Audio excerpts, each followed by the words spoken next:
for letting me do Hello Love Again, of course, to our bosses also. Yes, Sir CLK and Katori, thank you so much. Direct and Kat, na-miss ko kayo. Na-miss ko tong film, Carmi, Tala. Tala kasi tawag namin sa kanya eh. Now I know. Kasi you know, and I couldn't be happier today kasi parang this gave me another motivation, you know, yung gigising ka sa umaga na meron kang nilook forward. So I'm so excited and very happy that this is happening. For everyone po, sana kung paano nyo sinuportahan yung Hello Love Goodbye, sana makuha din po namin yung supportan yan and more pa, times to pa. So, Hello Love Again in cinemas, exclusively in cinemas, November 13, 2024. Grabe, Albert! Paulit-ulit sa playdate eh! Nung sinabi mong may looking forward ka na gumising araw-araw, parang dami kinilig bigla dito sa pampasa ng balikat bigla eh. Kat, ikaw na. Sobra ba ako sa punchline? Okay, Catherine, go ahead. It's finally happening. It is. Hello Kathden fans! Ayan, ito na nga. Ipapakita ko sa inyo mga Cindereros. I-share ko sa inyo itong dalawang nanay na may impressions or kumbaga pa connected kina Ma'am Catherine at saka kay Sir Alden Richards. Alam ko hindi nyo rin ito napanood doon sa live kasi kahit ako man ay lately ko lang din nakita tong video na to na si Mami Min pala na mami ni Catherine mga Sombreros ay nandun sa live MediaCon ng New Movie Alert mga Sombreros. Tapos yun nga no, parang alam niyo na masarap lang sa feeling mga Sombreros na very supportive si Mami Min kahit na noon pa man, pero dito sa time na to parang nandun yung kilig, parang may kilig factor din na nararamdaman sa atmosphere sa surrounding mga Sombreros, lalong lalo na nga nung binanggit na ni Sir Alden Richards na parang inspired siyang gumising sa umaga, na parang daming kinilig and so on. Yung part na yan ay alam mo yun, napanood na natin yan mga Sombreros, pero yung reality, yung truth na andyan pala si Mami Min, iba yung impact eh, no? Iba yung kumbaga papakiramdam, iba yung feeling na yung nanay mismo ng babaeng gusto mo ay nandyan, nanonood pala. Alam niyo, iba talaga yung impression, iba yung kumbaga pa, iba yung dala ng may mother support mga Sombreros, lalong-lalo na kapag mga important events, no? Kung kaya nga sa nag-aaral ka, kapag may mga meeting, may mga family activity na dapat nandyan yung magulang, iba talaga yung support mga Sombreros na dala ng magulang, lalong-lalo na po ng nanay mga Sombreros. So yun na, no? Itong pangalawa natin ay kay Ma'am Marian mga Sombreros na yung kumbaga pa yung paglalarawan niya sa Kathden ay pareho. Sobrang bait. At saka yung statement na talagang na-touch ako dito mga Sombreros, yung sinabi niya na kapag ikaw isang tao na naging successful, nasa taas ka na, kumbaga pa kailangan mong gawin silang inspiration or sila yung mismong gagawa ng kumbaga pa maging inspiration na yung iba rin po ay maiangat. Hindi kasi alam na natin na tumatagal talaga sa industriya ang mga taong humble, ang mga taong down to earth, ang mga mababait mga Sombreros, lalong-lalo na po ang Kathleen. And I'm so glad, kumbaga pa nakakatuwang isipin na yung Queen of GMA Primetime mga Sombreros ay ganito ilarawan, sina Ma'am Catherine at saka Alden Richards mga Sombreros. And yun nga, isa sa mga tumatak din dito sa akin na sinabi niya na nagpadala si Alden ng bulaklak nung birthday niya. Nagpadala lang mga Sombreros. Siyempre, yung kay Queen Kath, talagang sinorpresa at dinala talaga niya kasi Kath is a special person to our box office king. Ayun, nakakatuwa mga Sombreros tong dalawang nanay na to, and very supportive at saka kumbaga pa nandun yung blessings eh. Iba kasi yung nandun yung blessings ng mga kapwa mo katrabaho, ng mga taong malalapit sa buhay mo, dun sa relationship na meron sila mga Sombreros, yung Kathleen nga. So yun po mga Sombreros, no? Tapos magbibigay ako ng mga quick updates. Kung hindi niyo po alam mga Sombreros, yung famous date ng awarding ceremony ay may kumbaga pa may award sanang kukunin din siya or tatanggapin siya Box Office King sa Japan. Okay? Pero hindi niya pinuntahan kasi nga syempre mas mahalaga si Catherine mga Sombreros na naging bodyguard, as in sobra, alam naman natin yung kwento kasi na-upload ko naman din yon. na sobrang todo, dikit na kung makaalala yung mga sombrero si Sir Alden kay Ma'am Catherine. So yun po, no, ako rin mismo nagulat nung nalaman itong balitang to na may, alam mo, importante yun kasi international award yun mga sombreros, lalo yung sa Korea, yung sa Seoul noon mga sombreros talagang pinuntahan ni Sir Alden. Pero ngayon dahil nagkapareho yung petsa ng awarding ceremony ng FAMAS, which is si Ma'am Catherine nga ay Best Actress. Napansin ko dito mga sombreros, medyo sisegue ako ng konti. Napansin ko na si Ma'am Catherine medyo hindi na siya nagulat nung in-announce yung pangalan niya as Best Actress. Siguro meron akong clue, parang meron akong iniisip na meron na sila, parang binibigyan na sila ng information na ikaw yung nanalo dito. So parang ganun mga sombreros, no, ahead of time dun sa mismong awarding night mga sombreros. So yun lang parang naisip ko lang. Tapos ito, si Queen Kat at saka si Darren, sumasayaw sila ng Dying Inside. Nagpa-practice sila tapos tuturuan niya si Catherine. Ito po ay kumbaga pa preparation ni Darren sa kanyang concert mga kasombrero. So parang kahapon lang yata yan in-upload ni Ma'am Alora sa Sam sa kanyang Facebook page. Tapos yun nga, no, sa mga hindi pa nakakaalam mga sombreros ay may mga nag-circulate online, although na-mention ko na to dun sa previous vlog natin, ay may nag-circulate online na mga pictures at saka parang mga clues na gagawin yung Philippine adaptation ng Hotel de Luna na isang Korean drama series na sobrang sikat din po mga sombreros. Natapos sila Sir Alden at saka si Ma'am Catherine yung parang pinopoint out na gaganap dun sa main roles.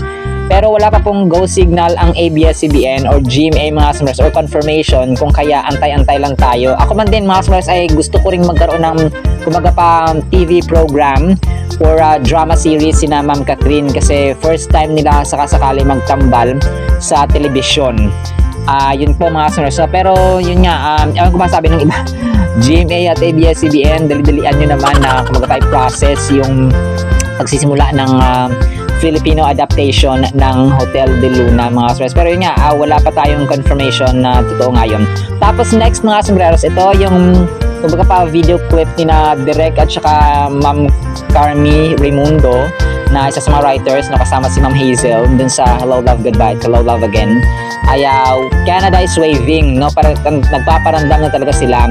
Tapos yun nga, no, pinupulido na lang o tinatapos na lang ni na Sir Alden yung kanilang projects ni na Kath dito sa Pilipinas. Tapos they are polishing also their schedules na magsimula na ng shooting sa Canada kasi nga di ba meron silang play date na November 13 yung palabas ng pelikula mga kasombreros.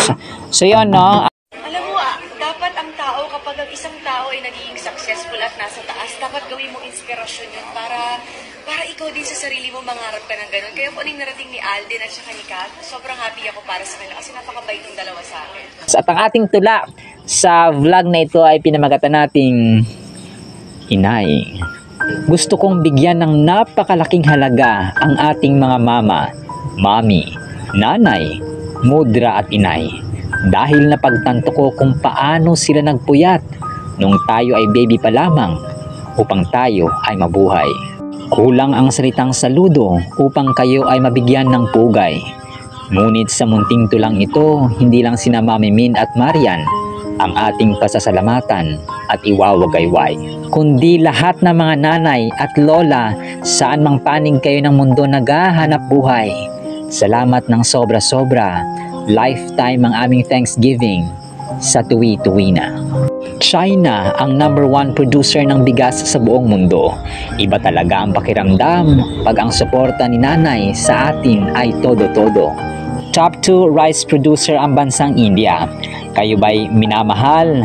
Pinaparamdam sa ina na sila'y labis sa diamante ang halaga? Mahalin, ingatan, alagaan at sundin ang payo at ang kanilang paalaala. Bangladesh ang pangatlong rice producer. Reminder nilang kumain sa tamang oras. Sundin natin nang tayo ay hindi magkaka-ulcer. Ang apat ang bansang Vietnam. Kung Mami Min ay may Kath, si Marian ay may Zia, nanay mo'y hindi perpekto, pero batid kong ika'y mahal na mahal niya. Ang Thailand ang ikalima. Advice ng ating ina, bagamat paulit-ulit na at naluluma, hatid naman ito'y buhay at landas na nasa tama. Statistika ang ating reference dito. Salamat Narian sa iyong mabilisang reminder at payo. Nawa po inyong nagustuhan mga kasombrero ang ating vlog at nais ko pong mag-share ng verses about po sa Thanksgiving. About po sa pasasalamat natin sa Diyos sa lahat po ng biyaya ng ating buhay mga kasombrero. Sisimulan natin sa Psalms 137 or 136 verse 26. Sabi po dito, iset natin yung atmosphere. Oh, give thanks to the God of heaven, for His mercy endures forever. Pinapasalamatan natin mga kasombrero ang awa, great mercy ng Panginoon mga kasombrero. So, nakaset na yung ating solid foundation na kahit nasabihin natin na parang wala naman akong gustong pasalamatan kay Lord ngayong araw kasi parang wala namang kumbaga pa miraculous or amazing thing na nangyari ngayong araw. Pero ito, no, yung mismong awa ng Panginoon, great mercy niya ay karapat-dapat na pasalamatan mga kasombreros. Ang next verse po natin ay Philippians 4:6. Naku, napakaganda nito mga kasombreros. Sabi po dito, be anxious for nothing, but in everything, by prayer and supplication, with thanksgiving, let your requests be made known to God, and the peace of God which surpasses all understanding will guard your hearts and minds through Christ Jesus. So, binasa ko na rin yung verse 7 mga sombreros, no? Huwag daw tayong mabalisa. Napakaraming bagay na dapat mabalisa tayo. Sobrang nag-aalala, hindi makakain, parang nagkakaroon tayo ng anxiety. No? Pero sabi dito mga sombreros, be anxious. No? Huwag po tayo mabalisa. Huwag tayong magdaramdam ng lubugsan ng sobra-sobra mga sombreros. Pero, ang dapat nating gawin ay ganito, no? But in prayer or by prayer, in everything by prayer and supplication with thanksgiving, magpasalamat tayo. Alam niyo po mga sombreros, hindi lamang po bad things na nangyayari sa atin or hindi lamang good things, yung mga good news ang pinapasalamatan natin mga sombreros. Sometimes, bad things that are happening in our lives can be, kumbaga pa, dapat nating pasalamatan sa Diyos. Kasi minsan, tulad sa akin mga sombreros, nagkaroon ako ng karamdaman. Tapos ang inisip ko po ay that's one way of God saying that you are in a wrong direction of life. Kailangan itama natin, dito ka dapat dumaan, ito dapat ang plano na gagawin mo, ito dapat ang desisyon na dapat na gawin mo mga sombreros, at dito ka dapat tumira. Parang ganun siya mga sombreros, no? It's one way of saying, God, excuse me, you are heading the wrong way. Ganun siya mga sombreros. Next verse po natin mga sombreros ay 1 Thessalonians chapter 5 verses 16 to 18. Napakaganda nito mga sombreros, no? Sabi po dito 16, rejoice always, magsaya, no? Magalak, pray without ceasing, in everything giving thanks or give thanks mga kasombreros, no? For this is the will of God in Christ Jesus for you. Ito mga kasombreros, ang kaibahan ng mga hindi mananampalataya at saka mananampalataya na nabubuhay dito sa mundo. Na kagaya sa akin mga kasombreros, no, iniisip ko na yung nangyari sa akin, although bad news siya, ay ginawa ko siyang inisip ko mga kasombreros na it's a will of God. It's the will of God na ganun yung mangyari so that His purpose will prevail. Kasi yung purpose natin minsan, yung motibo natin, yung goal natin mga kasombreros, tama. No, kumaga pa sa isip natin, sa perception natin, tama itong gagawin ko. Pero kapag tumagal na pala, maisip mo na, tama pala si Lord. Ganito ang nangyari kasi may purpose siya, and His purpose sometimes is mysterious and will only be revealed sa last part ng, kumbaga pa, nung circumstance, nung particular lang na instance ng buhay mo, yung event o yung pangyayari sa buhay mo mga kasombreros. Ganun si Lord eh.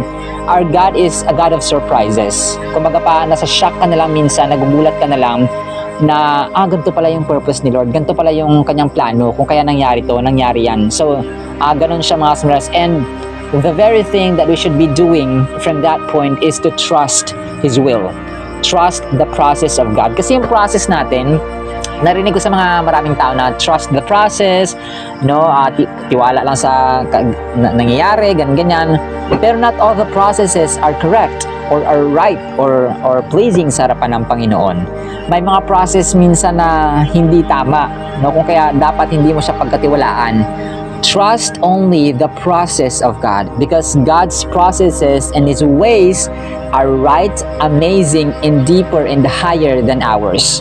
Yun po ang tumpak at saka may surety. Napaka-amazing ng ways ng Panginoon, mga sombreros, and we will never know the ways and the plans of God sa ating buhay, the purpose of God sa ating buhay, if you don't read the Bible and obey the Bible. Doon natin malalaman at saka madidiscover pa kung gaano katindi, gaano kataas, gaano kaganda, gaano kadakila ang plano ng Diyos sa ating buhay. Pero ito, mga sombreros, hindi ibig sabihin na nakamtan na natin yung ating mga pangarap, yung ating mga goals, mga sombreros, yung ating mga achievements, ay yung success natin ay kumbaga pa sobra-sobra na.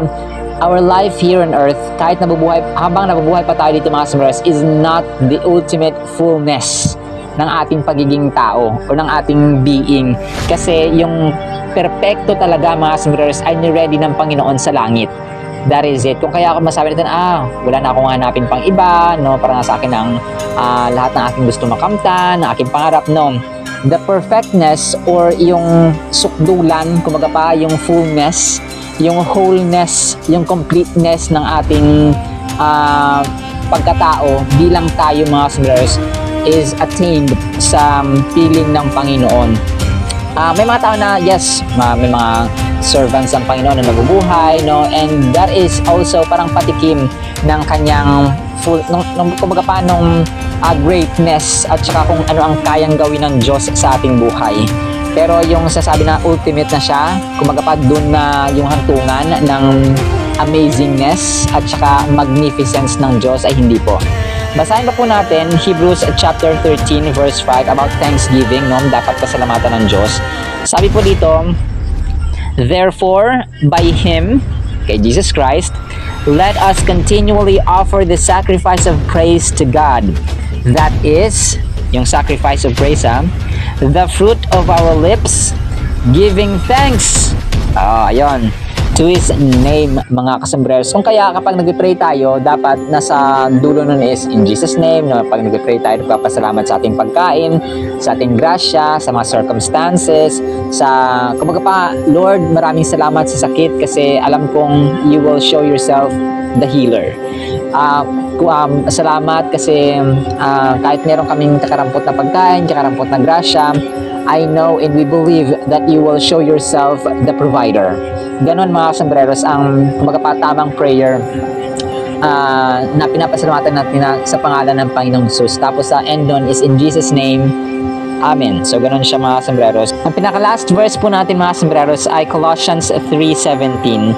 Sabi po dito, and whatever you do in word or deed, do all in the name of the Lord Jesus, giving thanks to God the Father through Him. So yun po, mga sombreros, so whatever we do, kahit na naman daw ang gawin natin sa buhay, ay kumbaga papasalamatan natin ang Diyos. Kasi alam niyo po, yung mga linyang you complete me, you are the one, applicable at mas applicable din, mga sombreros, kay Lord. Kasi He is the one that will complete our lives. Without Him, we are totally messed up and we are totally nothing, useless and purposeless na mga nilalang. Kung kaya kung hinahanap mo yung sarili mo, kasi maraming tao, gusto kong hanapin ng sarili ko, so they wander, kumbaga pa, they go to this place, they go to this certain leisure area, or kumbaga pa sa ang destinations man yan, mga sombreros. Pero ang totoo, you will find your ultimate fulfillment and your ultimate being sa piling ni Lord. And by reading His Word, meditating, praying alone sa iyong kwarto or sa anumang lugar dyan na masolo mo ang Diyos, yung inner satisfaction, yung inner contentment, yung inner fulfillment ng iyong kaluluwa, mga sombreros, will overflow sa iyong physical at saka sa mood mo bilang tao. I can testify to this because na-experience ko, mga sombreros, and the depth, yung lalim ng inyong relasyon sa Diyos will be tested through times. So, sa mga dadaan na panahon, talagang ititest ka. Hindi ibig sabihin na kay Lord ka parating hayahayang buhay, parating masaya, no. As a matter of fact, Satan will double time will make his, kumbaga pa, evils, will command his evils, his devils, mga sombreros, na o mag-double time ka sa life ni ganito, kung saang butas, kung ano ang kanyang kahinaan, o mahilig siya sa ganito, o yan, tirahin mo siya ng tirahin, tapos maglagay ka pa ng maraming pain, maraming patibong. Ganon mga sombreros, no? Kasi, parang kumbaga pa, hindi na niya kailangan mag-effort pa sa mga taong sa kanya na, yung mga gumagawa na ng masama, yung madaling ma-influensya ng masama, mga sombreros. Magdo-double time siya dun sa mga taong hindi niya kayang, kumbaga pa, influensyahan ng, kumbaga pa, pasimpleng tirada. Kailangan mas mataas na level na ranking. Kumbaga pa sa rango sa mga pulis, sa military, sa sundalo, ay maglalagay sila ng general, no? Kumbaga pa, general to general. So yung angel na mataas, or yung angel na nag-guide sa iyo, na kasama mo na high ranking, ay tatapatan ni Satanas. Okay? So kung parati mong pinapakain ang iyong kaluluwa ng salita ng Diyos, no, by prayer and supplication and giving thanks to God, ay lalakas syempre mga sombreros ang angel na gumagwardya sa iyo. Tapos matatalo niya ang kaaway. Pero kapag parati mong pinapakain ang iyong, kumbaga pa, iyong mga kasalanan, no, manghihina yung angel na gumugwardya sa mga sombreros. Kung kaya mas mainam na talagang todo-todo, at saka mas parati mong pakakainin ang iyong kaluluwa ng salita ng Diyos, mga kasombreros. Kung kaya napakainam mga sombreros na yung ating mga labi, yung ating buhay ay punuin po natin ng pasasalamat. Parang ganito lang yun parang yung parents natin, dinidisiplina tayo minsan, tapos binibigyan tayo ng grasya, binibigyan tayo ng gusto natin, tapos hindi tayo nagpapasalamat, anong mararamdaman ng ating magulang? Di ba, medyo sasama ang loob na hindi mo lang marunong pasalamat, hindi mo lang marunong mag-appreciate. So, how much more sa Panginoon, mga sombreros, yung mga konting grasya natin, pasalamatan natin para mas lalo pa silang gaganahan, lalo pa siyang gaganahan na bigyan pa tayo ng blessing sa susunod, mga sombreros. Kasi nga, nagpasalamat tayo and we fill our lips, we fill our lives with thanksgiving, rejoicing always, whatever circumstance that we have. Also, yes, we are just human beings. Nasasaktan tayo kapag namamatayan, kapag may nagkakasakit, kapag problema sa finances, kapag may, kumbaga pa, may hindi pagkakaintindihan sa loob ng tahanan, affected tayo. And that's the time din na kikilos ang Panginoon if we kneel down and pray and trust everything sa process ng Panginoon, mga sombreros. And syempre, kapag nagbabasa ka ng Biblia, ay tuturuan ka niyang, ganito ang gawin mo. Kausapin mo kunwari yung kapatid, yung anak, asawa, yung pinsan, o kung sino mang kaibigan dyan, na kausapin mo, tapos magpakumbaba ka. Ganun mga sombreros yun yung parang kumbaga pa way ni Lord na ma-fix yung problem if you pray and you listen and you read His Word and following His commandments, mga sombreros. So yun lamang po, maraming salamat po sa mga sumusubaybay pa ng ating channel, sa mga nagsasubscribe, sa mga nagko-comment. And yun nga, parati akong narinig yung nagpapasalamat dito, mga sombreros, kasi ganun yung ating dapat na ginagawa. And hindi naman ako napipilitan doon, mga sombreros, kasi syempre nasa ugat na natin yung, alam mo, yung mapasalamatin, ma-appreciative, mga sombreros, kasi tinuruan tayo ng Diyos. And it's our joy, it's our, kumbaga pa, innate nature, mga sombreros, na magpasalamat. Small things, kahit yung mga nega naman nagko-comment, pinapasalamatan natin kasi blessing din yung nagko-comment, mga sombreros. Kung mga nega naman at saka mali naman yung sasabi nila, pagpalain pa rin natin. So yun po, maraming salamat sa mga nagsasubscribe at saka nanonood sa iba't ibang panig ng mundo, mga kasombreros, sa Australia, sa Denmark, sa Germany, sa Kenya, sa Nigeria, sa Singapore, sa Hong Kong, sa Thailand, sa Malaysia, sa India, sa Indonesia, sa Bangladesh, saan pa ba, sa Brazil, meron tayo dun sa Argentina, sa France, sa Italy, ayun. Maraming salamat po, shoutout po sa inyo dyan, sa Europe, sa England, meron din pala tayo mga sombreros, sa London, sa US of A. Thank you so much and shoutout po dyan sa inyo, sa mga taga Oklahoma, taga California, West Virginia, meron din po. Maraming salamat po sa pag-tune in po sa ating channel at sa pag-follow tsaka pag-subaybay po sa Kathleen. Maraming salamat po. Nawa po ay pagpalain po kayo. At sa mga nakaka-appreciate mga sombreros talaga ng word ng Panginoon na hindi tinatapos ang vlog na ito without listening to the word of God.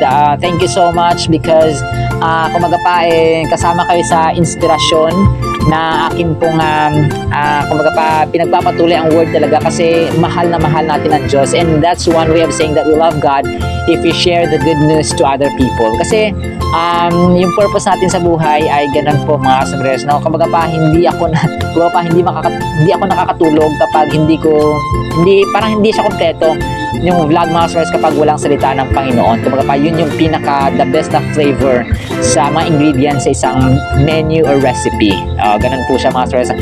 See you sa next segment and paalam po. Bye-bye. Bye-bye sombreros. Bye-bye. Bye-bye. See you sa next segment. Pagpalain po kayo ng ating Panginoong Jesus kasama po ang inyong buong family in Jesus' name. Bye-bye. Bye-bye.